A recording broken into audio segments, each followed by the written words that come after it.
আসসালামু আলাইকুম ভিউয়ার্স, আশা করি সবাই ভালো আছেন। সবাইকে স্বাগত জানাচ্ছি আজকের ভিডিওতে।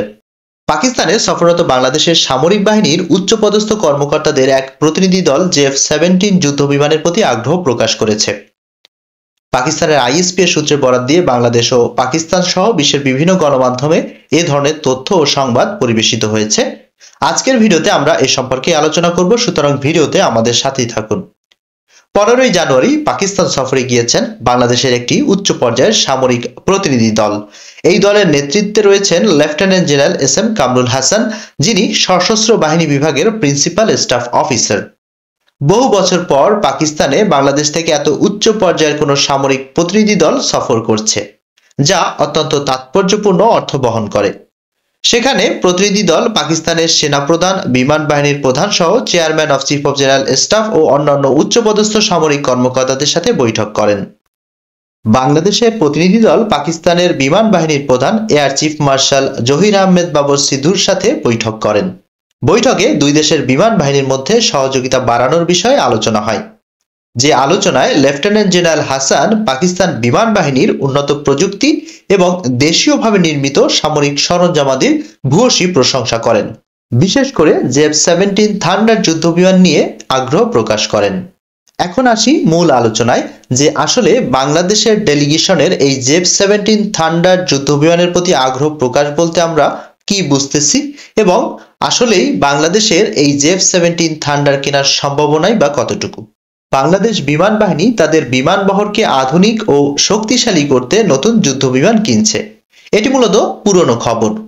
2017 সালে এমআরসি এর জন্য টেন্ডারও দেওয়া হয়, কিন্তু এখন 2025 সাল চললেও আমরা এখন পর্যন্ত জানি না যে কোন যুদ্ধ বিমান কেনা হচ্ছে, কোন দেশ থেকে কেনা হচ্ছে।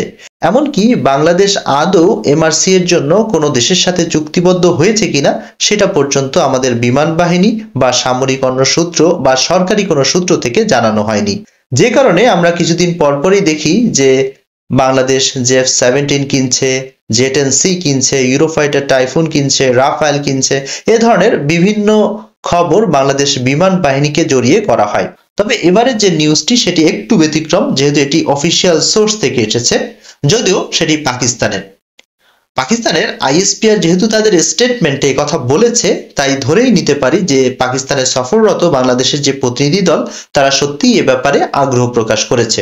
এখন এই আগ্রহ প্রকাশ কি সিরিয়াসলি করা হয়েছে নাকি সৌজন্যতা রাখার জন্য করা হয়েছে, এটাই মূলত আসলে বোঝার বিষয়।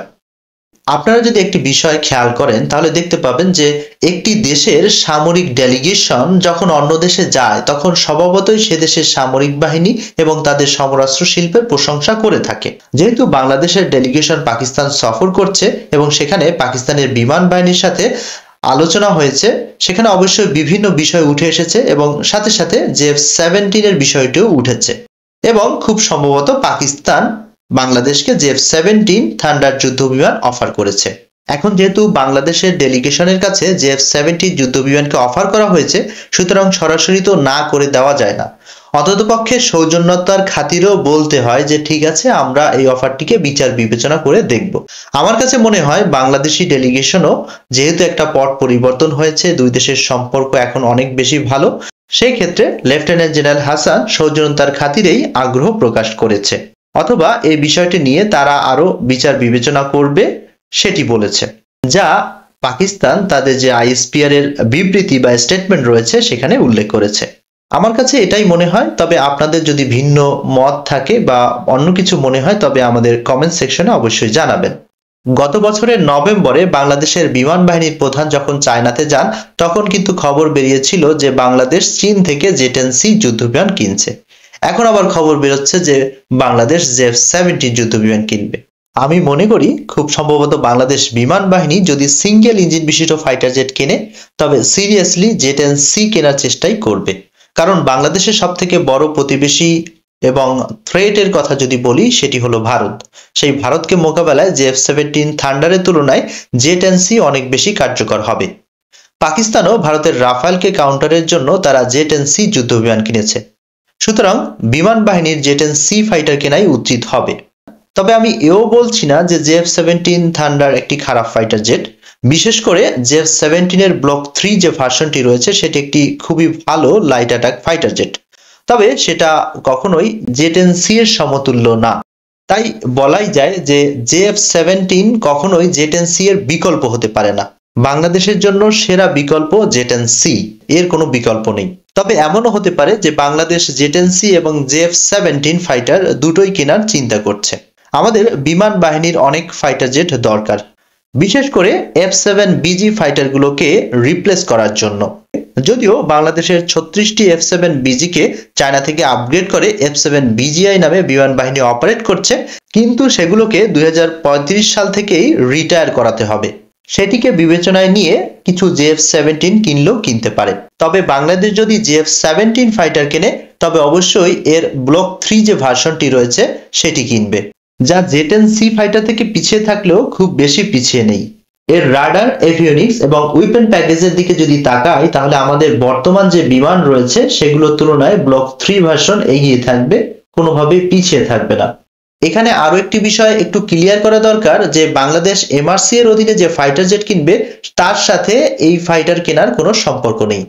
যেখানে ইউরোফাইটার টাইফুন বা রাফালের মতো অত্যাধুনিক ফাইটার আসার সম্ভাবনা প্রবল, তবে রাশিয়া থেকেও আসতে পারে। এমআরসি এর টেন্ডারে স্পষ্ট উল্লেখ রয়েছে যে ফাইটার জেটগুলোকে ডাবল ইঞ্জিন বিশিষ্ট হতে হবে। সুতরাং জে-10সি অথবা জেএফ-17 থান্ডার যাই হোক না কেন, এমআরসি এর আন্ডারে যে 8টি এবং অতিরিক্ত 4টি সহ মোট 12টি ফাইটার জেট কেনার কথা রয়েছে তা এর অন্তর্ভুক্ত হবে না বলেই ধরে নেওয়া যায়। তবে সেই টেন্ডার আদৌ ফাইনালাইজ হয়েছে কিনা এটাই একটা বড় প্রশ্ন। তবে বিমান বাহিনীর যে বেহাল দশা তা থেকে মুক্তির জন্য যুদ্ধ বিমান কেনার বিষয়টিকে ফাস্ট ট্র্যাক করা দরকার। জে-10সি হোক আর জেএফ-17 থান্ডারই হোক, যাই আমাদের বিমান বাহিনীতে যুক্ত হবে তাই আমাদের বাংলার আকাশ রাখিব মুক্ত এই প্রত্যয়ে অঙ্গীকারবদ্ধ বিমান বাহিনীকে শক্তিশালী করবে, এটা বলার অপেক্ষা রাখে না। আজ এ পর্যন্তই। ভিডিওটি ভালো লেগে থাকলে অবশ্যই লাইক করুন এবং চ্যানেলটি সাবস্ক্রাইব করুন। আপনাদের মূল্যবান মতামত কমেন্ট সেকশনে জানাতে ভুলবেন না। সবাই ভালো থাকবেন। আসসালামু আলাইকুম।